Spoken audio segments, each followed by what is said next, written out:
ask that God give us the opportunity to, like get to know each other before I'm dead. I think that you're beautiful, and I'm sorry.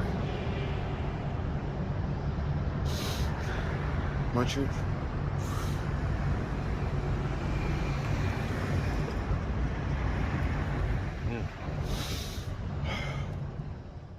I was supposed to go to detox one of these days.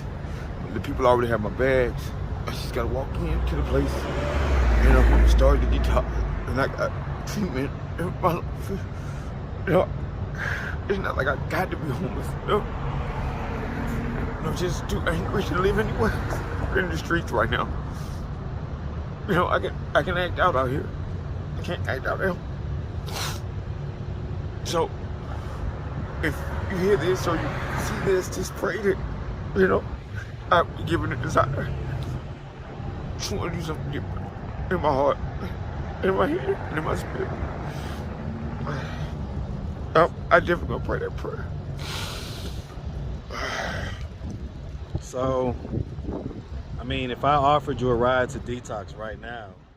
What's up, YouTube? Hit the like button, share the video. Now back to the content. What's up, YouTube? Atlanta Street Interviews out here with another one. So we got my guy out here. Now wait a minute. Is this Chico Bean? Is this Chico Bean? Chico Bean, what the happened to you, man? Stop playing so much, man. Have you ever heard that before, man? Yeah, several times. Bro, that's so crazy. That's so crazy. It's never you funny. do look just like him, man. I'm gonna put his picture up on the screen when this video plays. Man, fuck y'all. Nah, but in all seriousness though, how you doing today, man? I'm cold. Yeah, definitely is a little chilly out here, man. Yeah. I almost didn't do this interview because of how cold it was. Sure. But we gonna rock it out, man. So, all right, so are you homeless? Technically, yes. Okay, how old are you? 40. 40? All right. And so how long have you been homeless? For about 14 days, maybe. Okay. So what was it that happened 14 days ago that caused you to become homeless? I relapsed. Hey man, that's honest. That's real. Are we talking crack? Cocaine, weed, marijuana. Well, the weed for sure. No, but I alcohol, consider. little heroin, all this shit. Oh, so you just went ham. It ain't that I went ham. It's just like I don't know. My body was like worse than it was before. What was it that you relapsed on though? That's what I'm trying to figure out. Marijuana. I said a buddy of mine gave me like some of that Warner weed, like the best weed you can smoke. I had cut like 3 ounces of that shit. I rolled up a 3.5. I got to the gas station. Someone said, man, just roll up a blunt of weed. Everybody else smoke weed. But I done lost my mind by then. I rolled up a 3.5 on one blunt. As soon as I hit that shit, my whole mind was free. Like, I knew something was wrong. But I tried to be cool. So I had all the shit in the car and all the shit going on. And I sat at the gas station. I smoked the weed. A couple people pulled up on me. I felt like I was blowing a little bit, but my mind wasn't with me no more. So I got in the car and I came. Hey, do me a favor, come this way a little bit. I'm gonna get away from the car a little bit, man. He's making a little noise. I tried to trap. Well, I did trap a little bit, but I don't know. I just wanted to like escape myself and really just progress, you know. And my body went through all the changes of just being uncomfortable with, you know, all kind of like when you put that shit in your body when it's been cleaned for so long, it's just not a good thing. It doesn't. Your body responds in such a negative way, but you're just moving so fast that it doesn't even matter. So, I'm supposed to go to detox. I hit the caterer. The lady, they got my bags and shit. When I got there to the thing, they were saying that I had some wounds and shit that they couldn't treat, so I needed to go to the hospital. What type of wounds? Physical wounds? Like, I got into the police probably about, I don't know how many days it was ago. By the time they got to me, for some reason, I just booked as soon as they touched me. And we got into this, you know, scuffle. So by the time I got in the car, they put the handcuffs on me. It was just all bad. They didn't care how they treated me. Then they tased me in the car. So that, and I didn't go to treatment because I was trying to bond out. But, you know what I mean? As fast as I possibly could. So when they were like, when they got me in the squad, they're like, we're gonna take you to grade. I'm like, nah, man, let's skip that part. I'm trying to bond out. You know, long as you sit on Right Street, hard to bond out. Okay.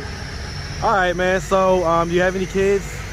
I You say how many? do. I do. How many? I got 5 children. 5 kids? How old's the oldest? How young is the youngest? 20, 19, 11,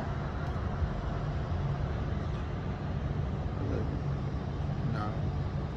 You say 20, 20, 19, 11, and 9? Okay. All right. Speak up just for me a little bit. I got you. All right. So, okay. Same mom or different moms? Oh, everybody got their own mama. Everybody different mom. Okay. Have you ever been married? Yeah, I have. Okay. Are you still married? I'm going through a divorce right now. Okay. Still legally married, but going through a divorce. What age were you when you got married? 11 years ago, so 29. About 29? Okay. All right. All right. So, as far as it goes, how long had you been clean before you relapsed? 7 years. Whew. 7 years. No cigarettes, no nothing. So, what was it, do you think, that caused you to relapse? I think my value system has some kind of Glitch in it? no, it has a glitch in it that allows me to prioritize putting myself in harm's way, trying to like establish some kind of financial stability. And it is a proven fact that women don't respect men who don't know how to go out and get it. They still might cheat on you, they still might do all the shit that they do, but she's still gonna respect you. So a nigga who don't know how to get no money, you know, and all that shit don't. So I'm like, Especially once you get to be our age, you know what I'm feel me? saying? You know, well, I mean, when you're young, you can still be kind of broke and be still knocking them down and having them chase after you a little bit. But but once you cross over that like 25 type age, you know, it's over with. You got to start having some resources and some money. Some niggas have bitch ways so they know how to work a bill.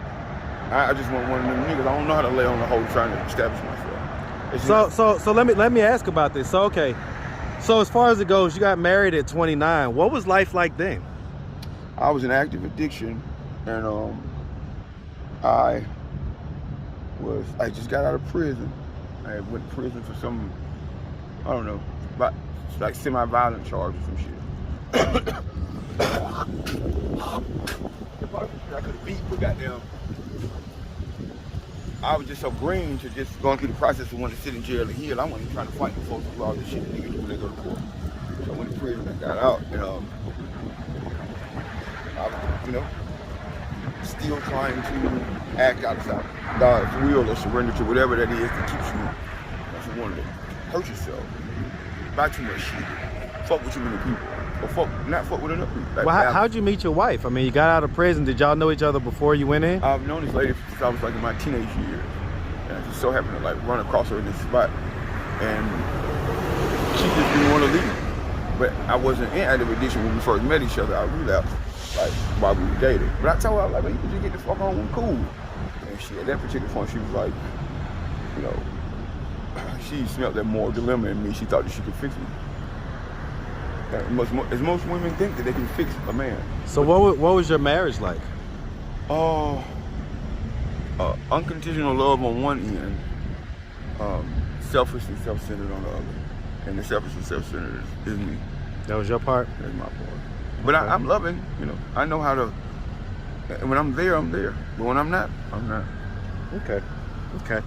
So let's start from the beginning, man. So where you from? I was born and raised in Atlanta, Georgia. Hey, man. Shout out that big Atlanta, man.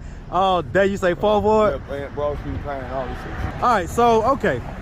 So growing up here in Atlanta, though, did you have both your mom and dad in the household? No, I didn't. Okay, who'd you grow up with? I grew up with my mama first, and then my aunties after that. Okay, so as far as dad goes, was he like active and present? I don't even, I met the dude 2 times. I can tell you nothing else about it. And so, I mean, growing up, what effect do you think that had on you? I don't know, because as a child, I just kind of made my own imaginary world. Like, it's okay, this was my father ain't got no daddy, you know, or if they do, you know, we don't never meet the niggas, so I guess I just made my own world. And so what about like looking back on it in hindsight? How do you think it has affected your life?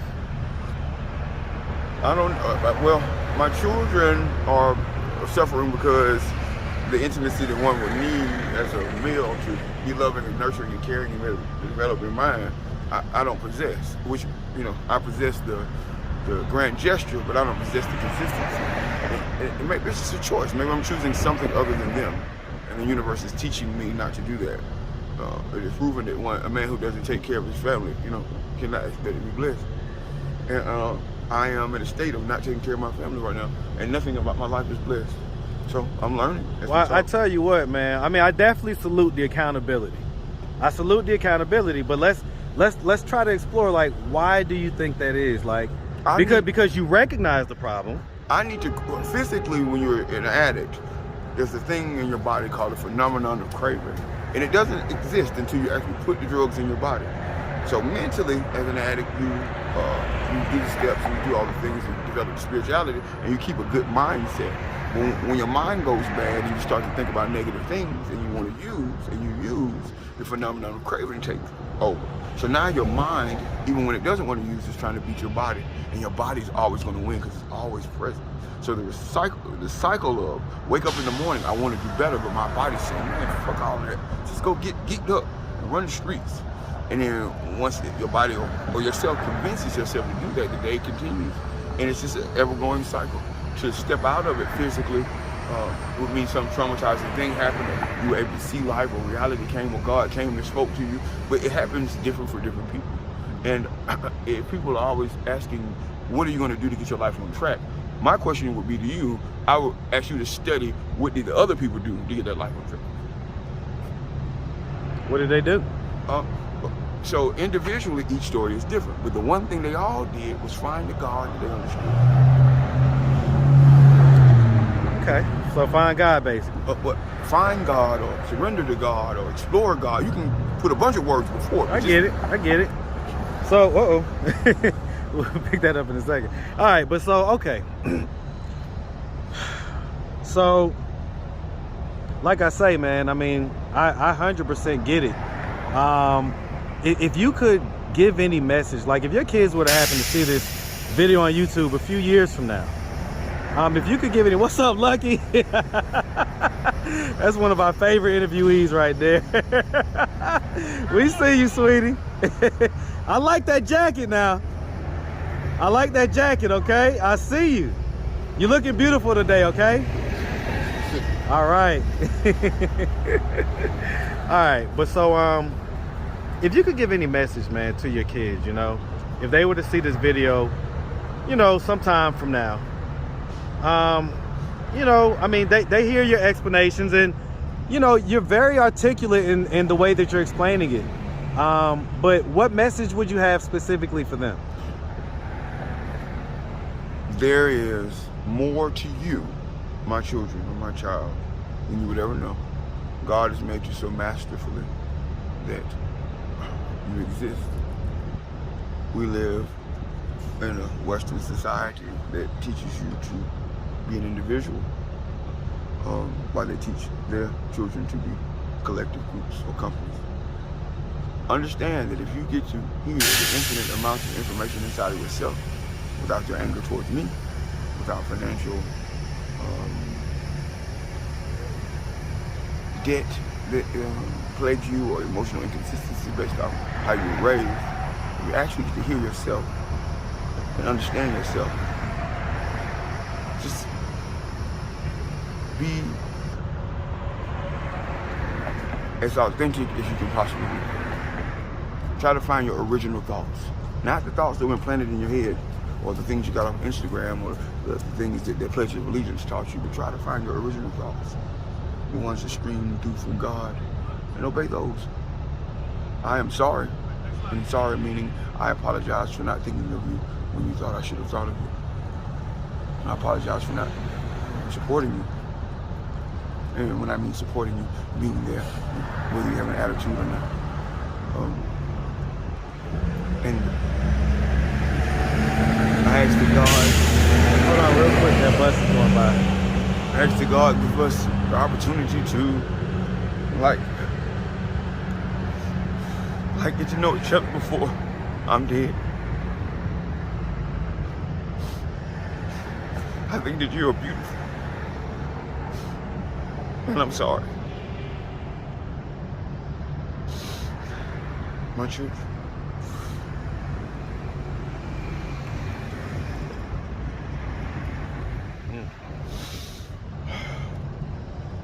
I tell you, man, you just said some real shit, man. I ain't gonna lie to you. And you took accountability, but you also explained it very eloquently. And you gave really good advice that applies to everybody as far as listening to that inner voice and trying to filter out the mess that we have in society and all these different messages, man. So I salute that, man. I really do. I really do. Listen, man, I mean, your kids are still young enough. Do you think that there's any way that you could turn this thing around? I'm supposed to go to detox one of these days. The people already have my bags. I just gotta walk into the place and I'm gonna start the detox. And I got treatment. You know, it's not like I got to be homeless. I'm just too angry to live anywhere. We're in the streets right now. You know, I can act out here. I can't act out there. So, if you hear this or you see this, just pray that, you know, I'm giving it desire. Just want to do something different in my heart, in my head, and in my spirit. I definitely gonna pray that prayer.